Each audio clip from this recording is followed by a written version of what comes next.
This case leads us down a dark path that will leave you questioning everything. This is the story of how an entire family went from laughing and dancing together to being ripped apart in the span of about 5 minutes. What started as an investigation to a potential break-in quickly took a sinister turn, and suddenly the spotlight was shifted onto someone living within that very home. But before we get into the details of today's case, I want to discuss one way I like to keep my dogs happy and healthy. For those of you who've seen some of my videos in the past, you might know that I have 2 adorable little pups who, let me be honest, are my entire world. I have Willow, a 6-year-old little mixed breed, and Dennis, a Pomeranian puppy. And my little Dennis suffers from allergies. Allergy meds for dogs can be expensive and come with side effects like a weakened immune system, which is just not something I'm interested in. So instead of going out and spending a lot of money on allergy meds, I started using Better Wild. Dog allergies are actually up by 30% within the last decade, meaning that so many of our pups are dealing with some uncomfortable symptoms. Signs that your dogs might have allergies include licking their paws, eating grass, red and itchy skin, ear infections, or even diarrhea. Digestive health and allergies are actually directly related, so if you see these signs in your dog, Better Wild might help. Better Wild's Allergy Relief Soft Chews targets the root cause of allergies. Their formula combines 4 key ingredients that work together to strengthen your dog's digestion and gut health, which ultimately supports their allergy defense. Dogs actually have 90% wolf DNA, yes, even my tiny babies. And Better Wild is the only allergy supplement that contains the ancestral advantage of Wolf Probiotic, which is a proprietary blend of Wolf probiotics that help rewild your dog's gut to that of their ancestors. These supplements are clinically proven to help alleviate symptoms of allergies in your pup, such as itchiness and redness, in just 2 months with daily use. So do what's best for your pup to allow them to live a happy, comfortable life free from allergies. Head to betterwild.com/RachelSeptember or click the QR code for an exclusive offer at Better Wild. You can also use code RachelSeptember at checkout, which stacks on top of the already discounted price when you subscribe. This discount only works through this link, and it's best discount they offer. So once again, make sure you follow the link down below or scan the QR code to check out their exclusive offer. Thank you again so much to Better Wild for partnering with me on today's video. With all of that being said, let's get into the details of today's case. Cassandra Sweeney, formerly Cassandra Southwick, was born on July 17, 1997, to parents Terry and Christian Southwick, and she grew up in Northwood, New Hampshire. After graduating from high school, she went on to work at a local grocery store called Market Basket, and that is where she met Sean Sweeney. She and Sean went on to start a relationship, and before long, the two were married. From there, Cass and Sean had 2 beautiful sons, Mason and Benjamin. Those who knew Cass said that she was born to be a wife and mother. Her absolute greatest joys in life came from being a wife to Sean and a mother to her 2 babies. She absolutely loved her family and enjoyed making memories with them. She spent countless hours playing outside in the yard with her boys, sharing her delicious meals, and celebrating holidays with her family. Overall, Cass was basically the definition of a loving wife and mother. 4-year-old Ben was described as being a happy, adventurous little boy. He loved learning anything, whether it was numbers, letters, animals, or nature, but his favorite was dinosaurs. He spent his time making crafts, playing outside, or cleaning and baking with his mom. Each night, he and his dad would sing Puff the Magic Dragon before bed. It was his favorite nighttime routine.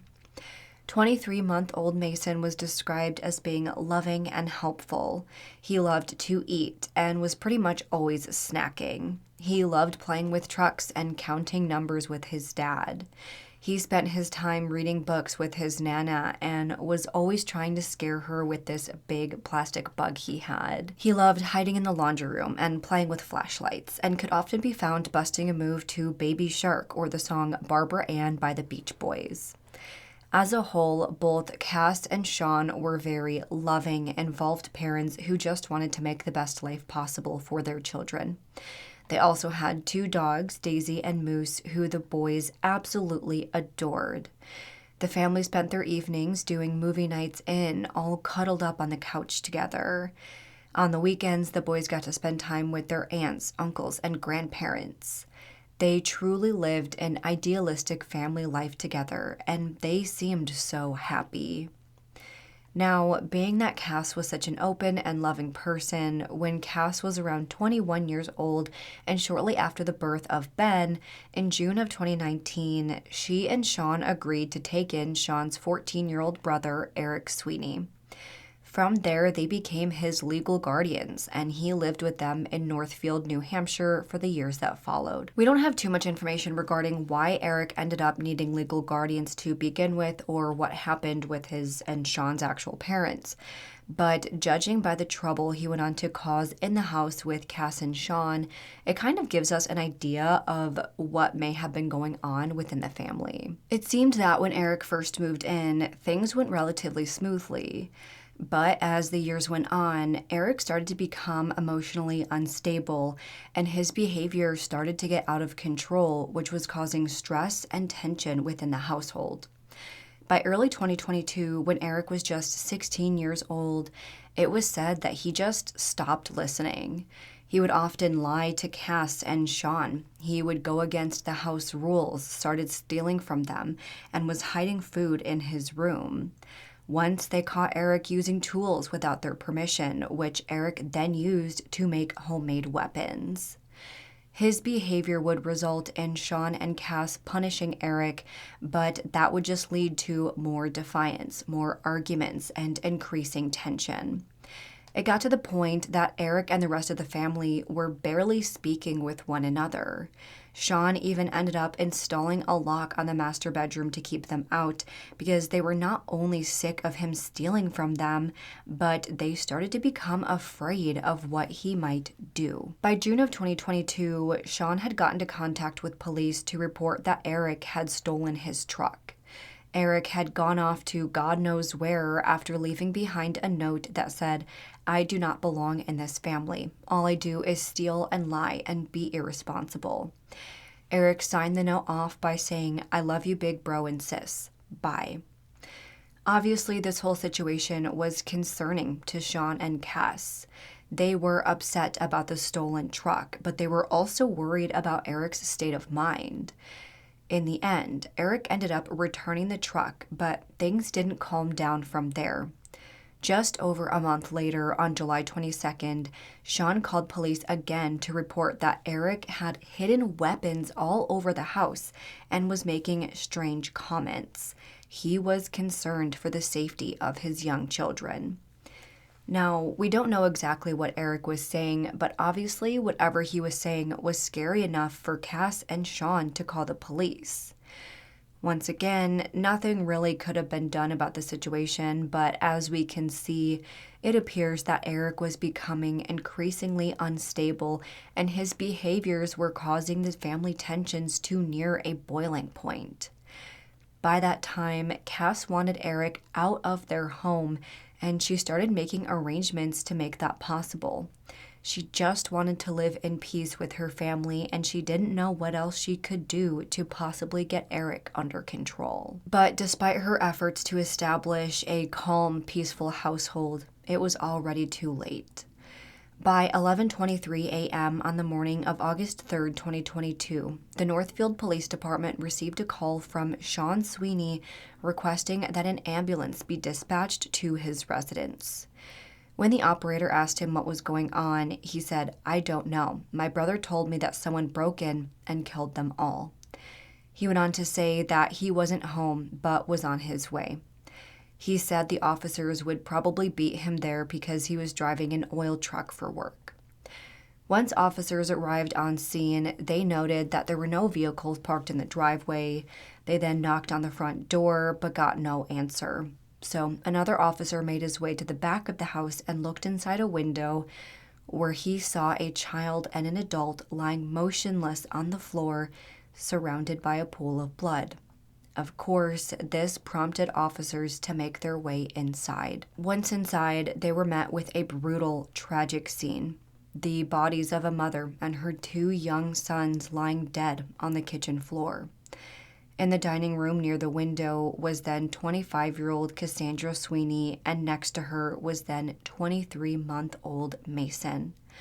On the other side of the kitchen, near the playroom in the home, they saw 4-year-old Benjamin.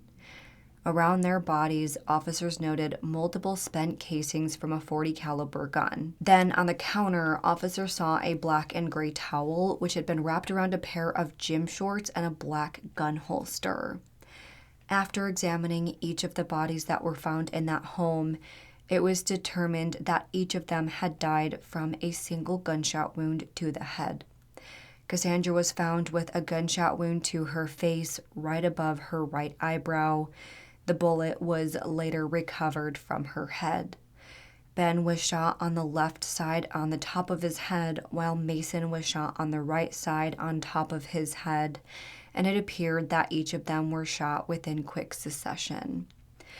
As officers were making their way through this horrifying scene, Sean pulled up to the driveway, still behind the wheel of that oil truck. Followed closely behind him was Eric, driving a silver Ford F-150 pickup truck. After both of them parked their vehicles, Sean went over to speak with officers. Meanwhile, other officers met with Eric where he was standing on the driveway. Right away, officers noted that the truck Eric was driving was registered to Cass. Then they saw an iPhone 12 with a glitter phone case lying on the ground right next to where Eric was standing. Of course, that phone was also determined to belong to Cass. So right away, officers had a very bad feeling about Eric. Then Sean told the officers on scene that he had been out driving the oil truck for work in Andover since around 6:30 that morning.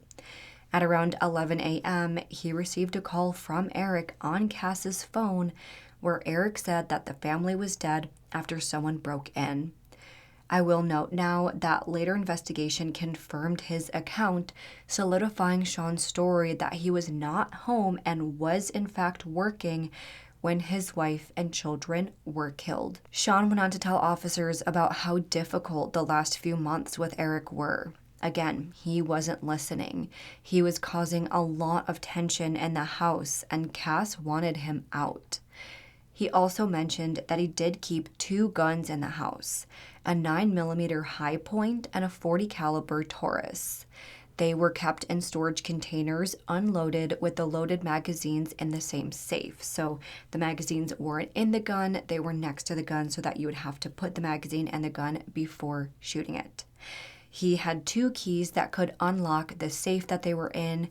One was hanging in the closet in the master bedroom, and the other was on the key ring for his Ford F-150 truck. As these officers spoke with Sean, others detained Eric in the back of their police car.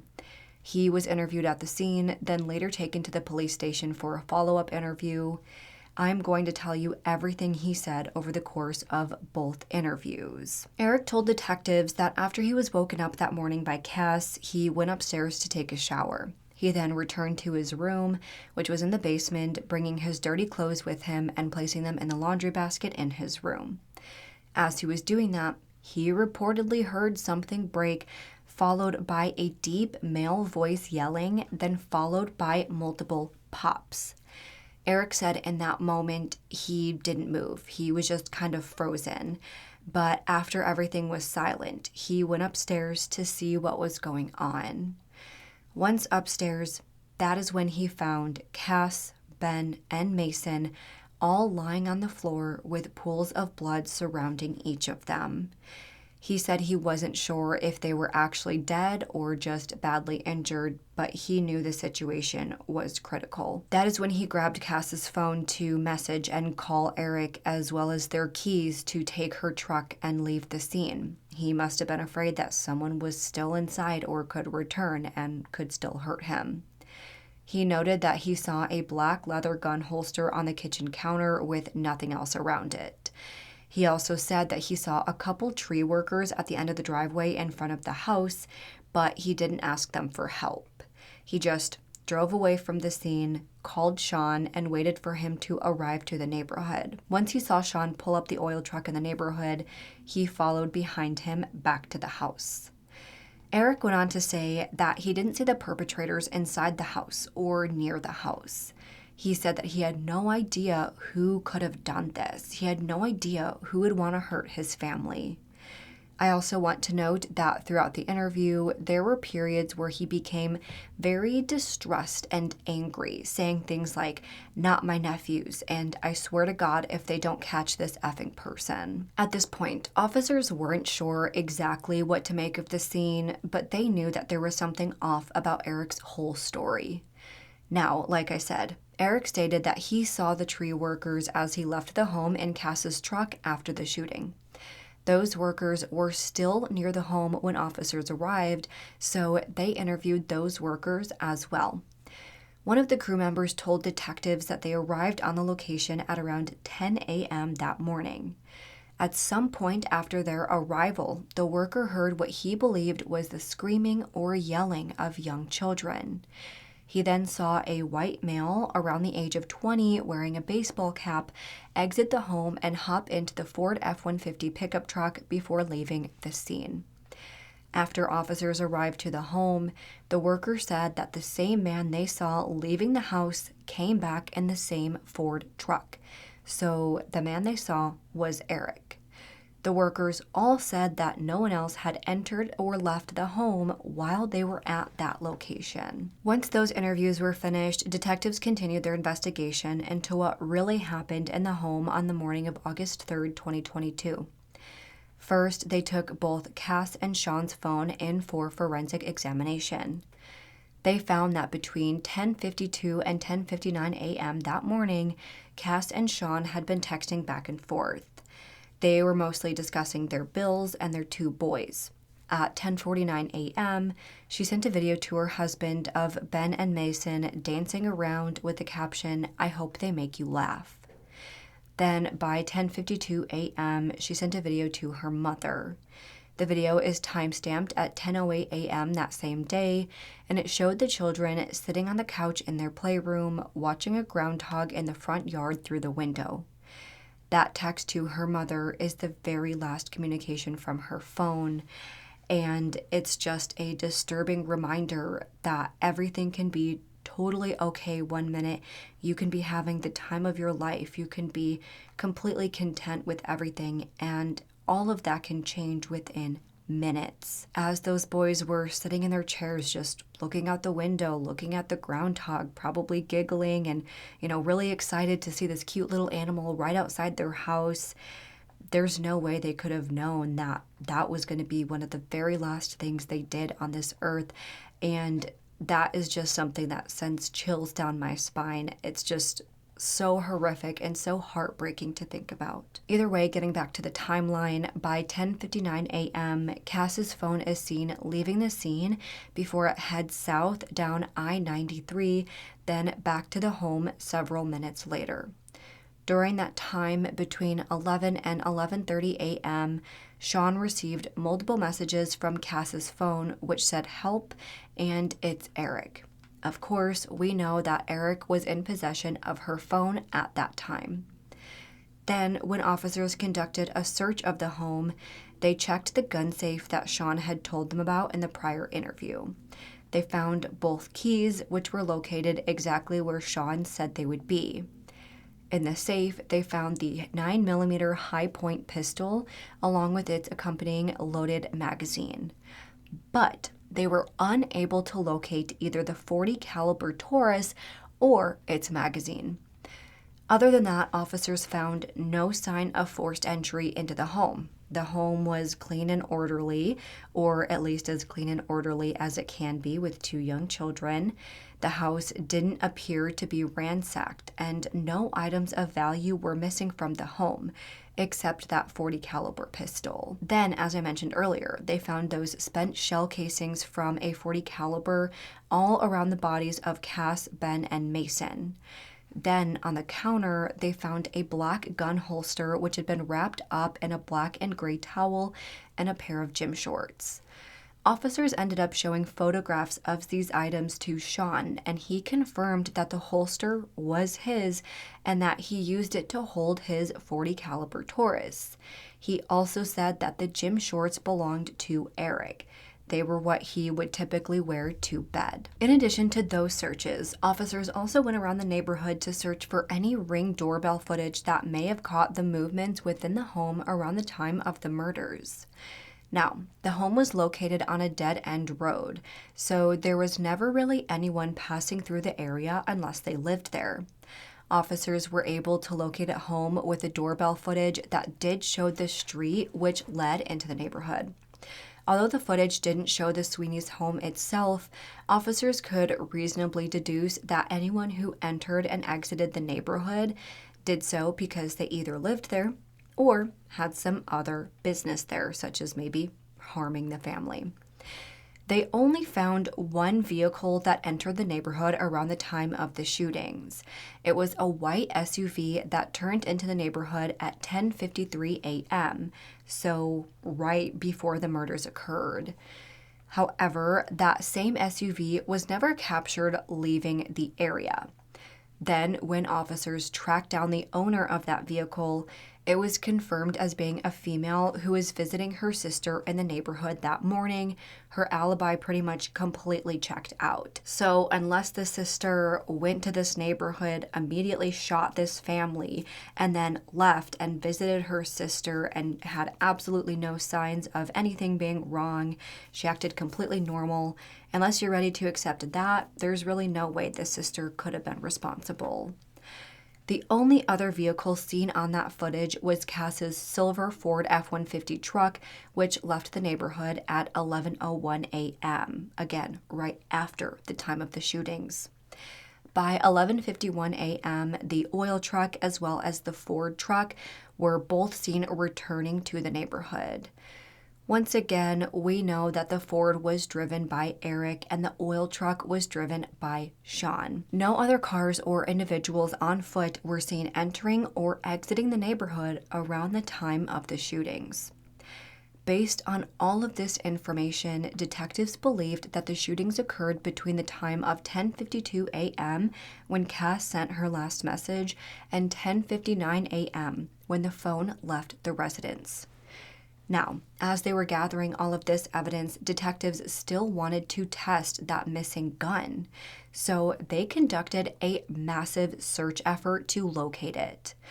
They were able to narrow down the search radius using the GPS data from Cass's phone. After the shootings, they found that Eric had sat in the car for a while and then headed south down I-93 before turning around and heading back. They brought sniffer dogs out to this area where they extensively searched up and down the road as well as all throughout the tall grassy fields that surrounded them. And thankfully, their exhaustive search efforts led them to exactly what they needed to find. They located a .40 caliber handgun in the center median on the road. It appeared as if it had been thrown from the driver's side window of a vehicle heading south. So it appeared that, the gun left the residence. It went the exact same route that Eric went. Someone threw it out the window, turned around, and left it there. After examination, they found that the gun was that .40 caliber Taurus that once belonged to Sean, the exact gun that was missing from the safe. Then, of course, they compared the bullets and casings from that gun to the casings found at the scene, as well as the bullet that was still lodged in Cass's head. And it was a match. To summarize everything I've told you up to this point, the only people within that home on the morning of August 3rd, 2022, after Sean left for work, were Cass, Ben, Mason, and Eric. No one was seen entering or leaving the home the entire morning until after 11 when Eric drove away in Cass's truck. The shootings took place shortly before 11, at which time Eric called Sean from Cass's phone. Sean's gun, which had been located in a safe, was missing, but the key to that safe was located on the very key ring that Eric had in his possession when officers arrived. Then, as we know, Eric was also in possession of Cass's phone. After the shootings, the phone was known to be in the very location where the gun responsible for the murders was discarded. I also want to note that after being taken into the police station for his interview, his hands were swabbed and tested positive for gunshot residue. Eric had stated in the interview that he hadn't recently handled a gun, nor did he really know how to use one. Yet, the test came back proving that he did recently handle a gun. Every piece of evidence collected by this time points in one direction: Eric. Eric is the only one who could be responsible. So, about a week after the brutal murders of Cass, Mason, and Ben, then 16-year-old Eric Sweeney was arrested and charged with 3 counts of first-degree murder, as well as tampering with evidence in relation to him getting rid of the gun. He initially pleaded not guilty to these charges, and for the weeks and months that followed, his defense team started to formulate their arguments. From what I can tell, the first part of his defense was focused on trying to get any and all bits of evidence thrown out. They made arguments to have his initial statements to both police and Sean thrown out. They also tried to get the statements that Sean made about his behavior thrown out. As we know from earlier, Sean talked about how in the months leading to the murders, Eric was starting to defy their rules, acting out, and was causing a lot of tension in the home. The defense argued that this was hearsay, thus not admissible in court. They also tried to get the results of that GSR test thrown out. Then it came out that his defense was planning to use the insanity defense. We don't know a lot about what they intended to argue, but again, as we saw from earlier, it did appear that Eric was becoming emotionally unstable. He felt like he didn't belong in the family and was aware that his acting out was causing issues. Again, just 2 months before the murders, he left that note saying that all he did was steal, lie, and be irresponsible. Something was clearly going on with him. But just about a month before his trial was set to begin in August of this year, 2025, Eric changed his plea.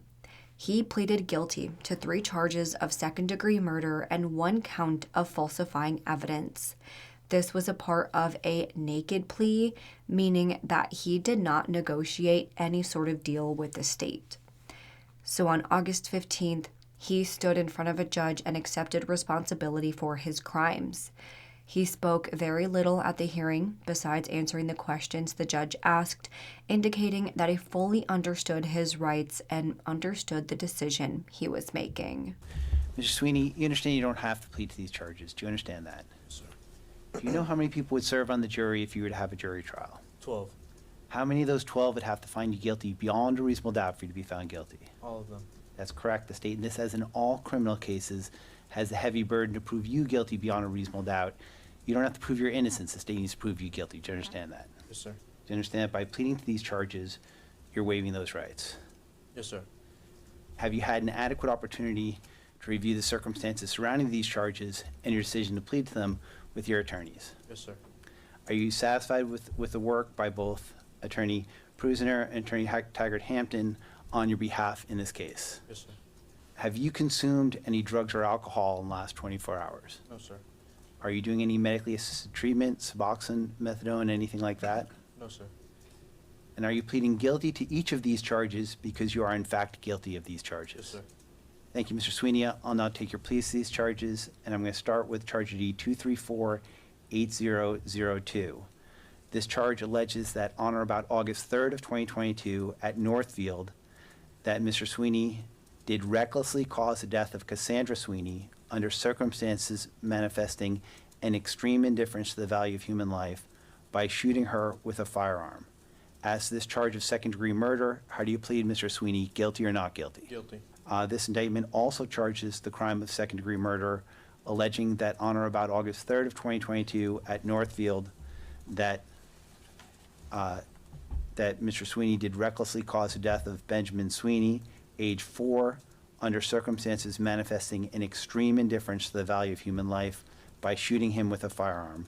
As to this charge of second-degree murder, how do you plead, guilty or not guilty? Guilty. This indictment also alleges a crime of second-degree murder, that Mr. Sweeney did recklessly cause the death of Mason Sweeney, aged 23 months, under circumstances manifesting an extreme indifference to the value of human life by shooting him with a firearm. As to this charge of second-degree murder, how do you plead, guilty or not guilty? Guilty.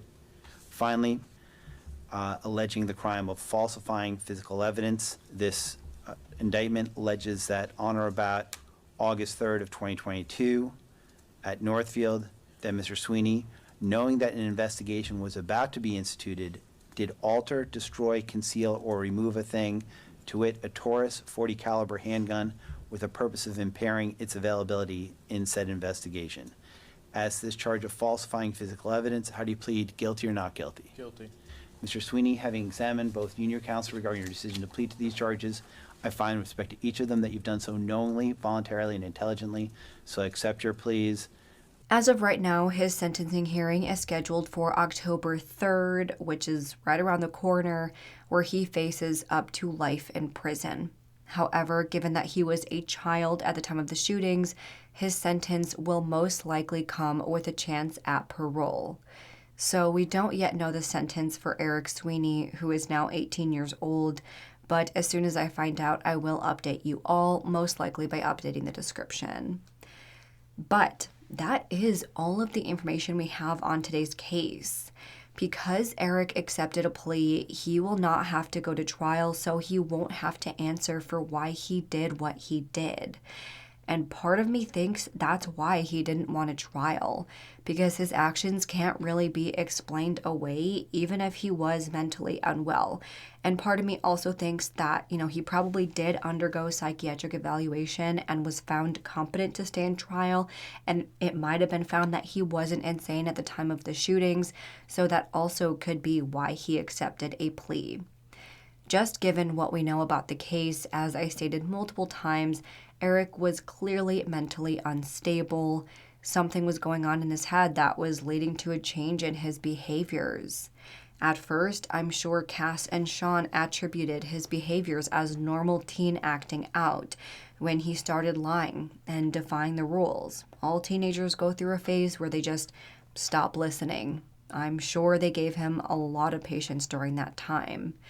But then, when he was stealing their car, hiding weapons in the house, and making statements that made Sean and Cass fear for their lives of their children, they knew that this just was not normal behavior. We may never know exactly what was going on in the home, but clearly Eric was going through some sort of mental issues, and for whatever reason, he acted out and took the lives of his own family members. Family who loved and welcomed him with open arms. Maybe he felt like his older brother was spending too much time with his family and not enough time with him. Maybe Cass said something that tipped him over the edge.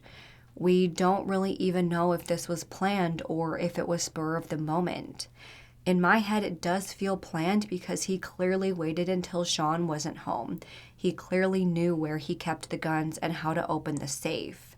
In some arguments, you could say that him getting the key, going to the safe, taking the gun out, and walking to the family and killing them, the time right before the actual shootings, that was enough time to change his mind, but he didn't.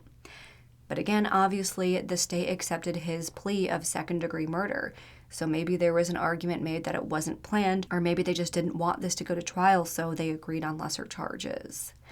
At this point, all we can do is speculate, given what we know about his behaviors prior to the shootings. What we do know is that neither Cass nor her two baby boys deserved this. Sean had his entire family ripped away from him in an instant.